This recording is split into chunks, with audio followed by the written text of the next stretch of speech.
संस्था के संस्थापक आदरणीय वायगांवकर साहब का और महोदय डॉक्टर बैठे हैं, जिस संस्था ने हमें एक मंच प्रदान किया है और हमें बहुत सी गतिविधियों में सम्मिलित किया है, हमें एक पहचान दी है। वो संस्था एक वट वृक्ष के रूप में थी नहीं, उसके लिए संस्था के वायगांवकर सर का बहुत अथक परिश्रम रहा है। मुझे कहा है कि आज डॉक्टर रमेश वायगांवकर जी का जन्मदिन है। आप बताइए। जैसा कि आप सभी लोगों को महासचिव महोदय द्वारा बताया गया कि संस्था की रजत जयंती के अवसर पर हम संस्था का ऑफिशियल वेबसाइट लॉन्च करने जा रहे हैं। ये हमारी जो है काफी समय से इसमें प्रयास रहा निर्माण करें और इस वेबसाइट पर जो देश में ज्योतिष के प्रति भ्रांतियां पैदा हो रही हैं। समस्या ने बच्चा पढ़ नहीं रहा, आपने उसको ये लग पहना दो, बात खत्म हो गया, पढ़ा नहीं। अब क्यों नहीं पढ़ रहा है, कैसे नहीं पढ़ रहा है, उसके अंदर उसकी कुंडली के अंदर विद्या का योग है नहीं है, इस बात को देखने की जहमती कोई नहीं उठा रहा। और सोने पे सुहागा जो है ऐसे ऐसे ज्योतिषी अपने जो है YouTube चैनल पे आते हैं। अगर YouTube चैनल और ये फेसबुक अगर बंद हो जाए तो मैं समझता हूँ कि हमारे देश से ज्योतिषियों की संख्या 60% वैसे ही कम हो जाएगी, क्योंकि 60% ज्योतिषी जो है वो फेसबुक और जो है YouTube के हैं। प्रबुद्ध जन कहूँ या ज्योतिषाचार्य कहूँ, आप सभी का वंदन करता हूँ, अभिनंदन करता हूँ। तो मुझे ज्योतिष के विषय में कितना ज्ञान है वो उस मंच से मैंने अपनी भावनाएं आप सबके सामने रखी। बड़ा मुश्किल होता है जिन विषयों पर आपको अनुभव नहीं होता, जानकारी नहीं होती, उन विषयों प्रख्यात लोगों के सामने यदि आपको बोलने का अवसर दे दिया है तो पूछ लो कि होना क्या है, कैसा होना। तो ग्वालियर में 2-3 लोगों के यहाँ मैं गया तो जैसा डॉक्टर साहब ने कहा बिल्कुल वैसे ही पाया। उसके बाद फिर मैंने कंसल्ट किया तो उन्होंने कहा मुझे कि 11 दिसंबर को तो तुम्हारा कोई योग नहीं है विधायक बनने का, पर 12 दिसंबर से राजयोग। तो आई वॉज शॉक्ड। मैंने कहा कि ये कैसे संभव है, 11 को काउंटिंग है, आप बोलते हैं कि 11 को इलेक्शन में राजयोग नहीं है, 12 को राजयोग शुरू होता है। तो बोले ये सब मैं नहीं जानता, हो सकता है काउंटिंग तुम्हारी टल जाए। फिर पूरी हिस्ट्री चेक की तो पिछले 50-55 सालों में कभी किसी चुनाव की काउंटिंग की डेट आगे नहीं हुई। कोई बात नहीं, मैं वापस लौट कर आया। साथ अनुभव मैंने अपने जीवन में देखा कि 11 तारीख को रात में 12 बजे तक मैं इलेक्शन लूज किया। तारीख लगी, उसके बाद के दोनों राउंड में बहुत मेजर अंतर से जीता।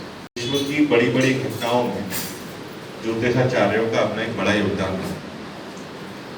मैं तो छोटी सी बात ये समझता हूँ कि आज 5:30 का समय दिया तो एक कार्यक्रम बीच में और था, तो मैंने कहा पता नहीं डॉक्टर साहब ने टाइम देख के बुलाया होगा तो अपन टाइम पे पहुंचो, ऐसा नहीं कि 5:30 की जगह 5:35 पे पहुंचे तो और कोई परेशान। तो मैं तो डॉक्टर साहब 5:29 पे ही आपके यहाँ आ गया। बहुत ज्यादा बोलने जैसा कुछ है। प्रत्येक व्यक्ति का ये बधाई, बहू रानी का विशेष धन्यवाद और धन्यवाद अथक मेहनत करने वाले हमारे वायगांवकर साहब और डॉक्टर सुनील शर्मा जी का। मास का अध्यक्ष डॉक्टर सुनील शर्मा हूँ। आज जो है संस्था के संस्थापक डॉक्टर रमेश वायगांवकर का जन्म दिवस है और इसी जन्म दिवस के उपलक्ष्य में और संस्था को चूँकि हमारे 25 साल हो रहे हैं, रजत जयंती वर्ष हम लोग मना रहे हैं, तो हम लोग जो है इस आयोजन में अपनी ऑफिशियल वेबसाइट को लॉन्च करने जा रहे हैं, जिसको हमने अभी माननीय विधायक जी के कार्यक्रमों द्वारा लॉन्च कर रहे हैं। इस वेबसाइट को बनवाने का उद्देश्य ये है कि ज्योतिष के विषय में फैल रही भ्रांतियाँ, जो समाज में बहुत सारी जानकारी फैलती हैं और सोशल मीडिया के थ्रू जो है इतनी ज़्यादा वो पब्लिसिटी हो जाती है, तो एक लोगों को ऑथेंटिसिटी नहीं मिलती है कि ये सत्य है या गलत है, सही है या गलत है। तो हम लोगों ने ऐसी एक वेबसाइट लॉन्च करने की कोशिश की है जिसमें हम जो है ऐसी परिस्थितियों में ज्योतिषियों के उनके अभिमत, उनके लेख, उनके शोध इसमें प्रकाशित कर सकें और जिससे ज्योतिषी और आम जनता जो है लाभान्वित हो सके। जो लोग वेबसाइट के बारे में जानना चाहते हैं और इंटेंट प्राप्त इसके? करना चाहते हैं, जो लोग वेबसाइट के बारे में जानना चाहते हैं वो कहाँ पर इसको जाकर कर सकते हैं? हम लोग उसके पब्लिसिटी करेंगे, वो marsastro.in के नाम से हमारी जो है वेबसाइट लॉन्च हुई है।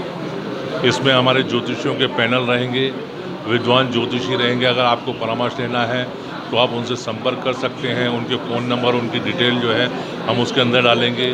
जिन लोगों को पढ़ना है उनकी जो है शोध लेख, उनके जो है आर्टिकल्स, वो भी सब उसके अंदर उपस्थित रहेंगे। मानव कल्याण के लिए ज्योतिष शास्त्र में क्या विधाएं और इस वेबसाइट से क्या उनको लाभ मिला है?